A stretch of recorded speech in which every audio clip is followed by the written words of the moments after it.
Assalamualaikum warahmatullahi wabarakatuh. Sampurasun. Kumaha damang? Alhamdulillah, urang sedaya tiasa patepang deui dina lawungan anu kadua dinten ieu. Nah, materi anu baris dipeda dinten ieu nyaeta ngeunaan warta. Sateacan pangajaran di kawitan, aya saena pamihidep klik tombol beureum di handap, klik subscribe. Kumargi subscribe mah gratis. Cobi 1, 2, 3 terus diklik subscribe na. Ulah hilap oge di like, pami anu teu ngartos mangga di komen. Kunaon kedah subscribe? Kumargi seueun materi anu baris diupload dina channel ieu. Materi anu mimiti nyaeta harti warta. Cung, anu terang teu hartina warta naon? Warta teh iber atawa beja. Teras dilajengkeun deui ai dina bahasa Indonesia mah warta teh nyaeta berita. Sedengkeun dina bahasa Inggris warta teh nyaeta news. Paham? Ngartos? Sacara basa, warta asalna tina basa Sanskerta.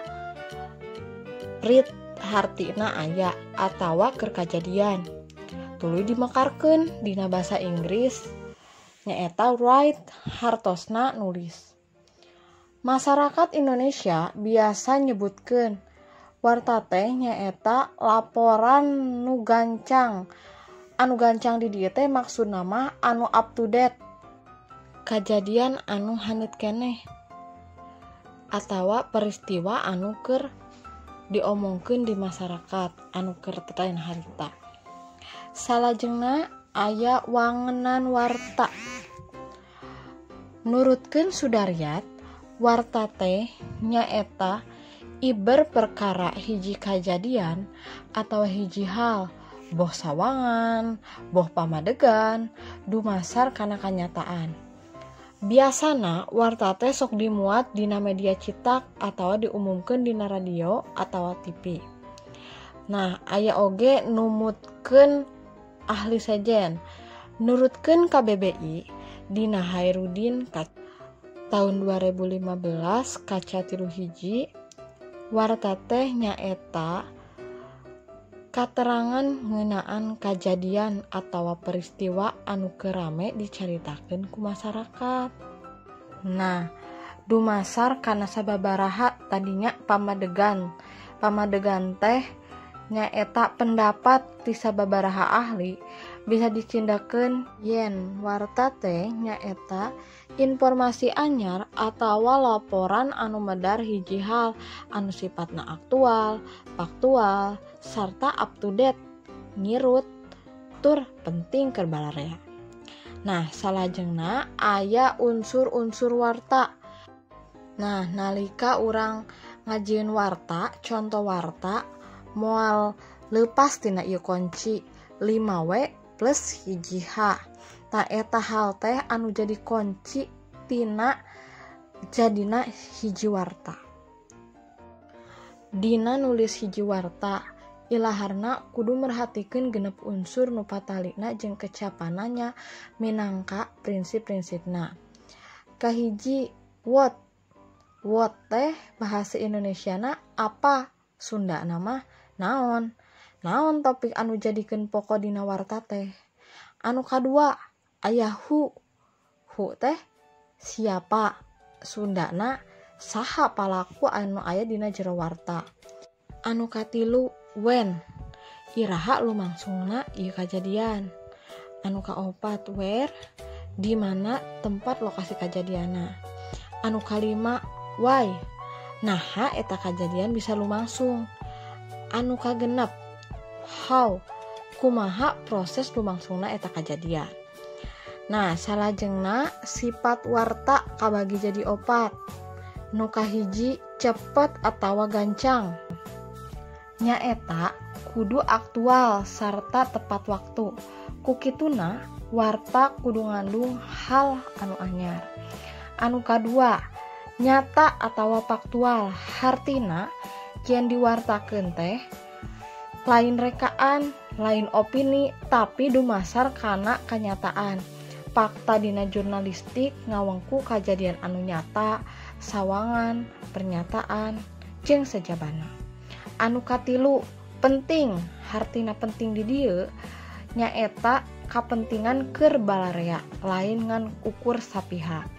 Anu kaopat, kudu pikaresepeun, hartina warta teh kudu matak ngirut. Warta oge kudu ngalipur jeung pika lucueun, ngahudang rasa, jeung ngandung anu hal aheng. Jadi beda tinu sajen. Anu salajengna aya ajen-ajen warta. Nah, nurutkeun Sudariat mah warta anu ditepikeun teh kudu anu ngirut.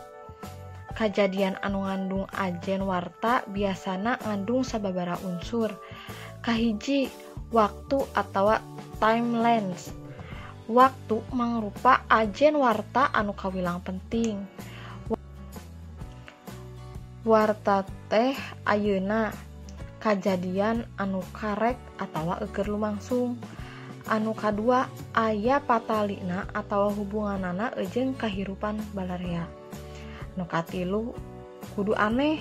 Kajadian anu aneh bakal ngirut pamaca.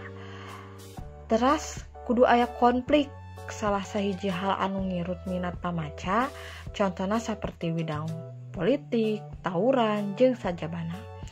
Kajadian anu deukeut jeung nu maca, hal-hal anu kasohor geus dipikawanoh ku nu maca, hal-hal anu nimbulkeun rasa simpati atawa matak ngahalas anu maca. Nah, salajengna aya pancen. Pancena naon? Pek jieun hiji warta anu luyu jeung unsur 5W+1H, temana bebas kumaha hideep. Nah, seratna dina buku catetan. Ku ibu diwaktosan salami saminggon. Minggon payun ku ibu diparios hiji-hiji. Nah, kangge kehadiran absensi dinten ieu mangga serat absensina dina kolom komentar serat wastana, kelasna, sareng kateranganana dongkap. Seratna dina kolom komentar absensina. Urang pungkas wae lawungan dinten ieu. Hatur nuhun kana perhatosanana. Billahi taufiq wal hidayah. Wassalamualaikum warahmatullahi wabarakatuh. Tepang deui minggon payun.